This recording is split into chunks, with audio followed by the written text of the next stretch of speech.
أعوذ بالله من الشيطان الرجيم.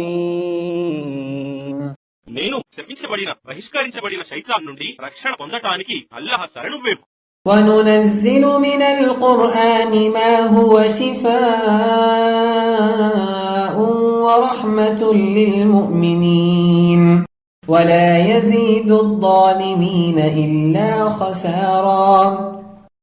మరియు మేము ఈ ఖురాన్ ద్వారా విశ్వాసులకు స్వస్థతను మరియు కారుణ్యాన్ని క్రమక్రమంగా అవతరింపజేస్తాము.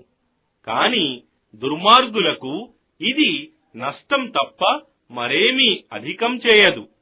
وَإِذَا أَنْعَمْنَا عَلَى الْإِنسَانِ أَعْرَضَ وَنَأَىٰ بِجَانِبِهِ وَإِذَا مَسَّهُ الشَّرُّ كَانَ يَئُوسًا. మరియు ఒకవేళ మేము మానవుణ్ణి అనుగ్రహిస్తే అతడు ముఖం త్రిప్పుకొని మా నుండి మరలిపోతాడు. కాని అతనికి కీడు కలిగితే నిరాశ చెందుతాడు. قُلْ كُلٌّ يَعْمَلُ عَلَى شَاكِلَتِهِ فَرَبُّكُمْ أَعْلَمُ بِمَنْ هُوَ أَهْدَى سَبِيلًا. వారితో ఇలా అను, ప్రతి ఒక్కడు తనకు తోచినట్లే పనులు చేస్తాడు. కాని మీ ప్రభువుకు మాత్రం ఎవడు సన్మార్గం పొందేవాడో బాగా తెలుసు.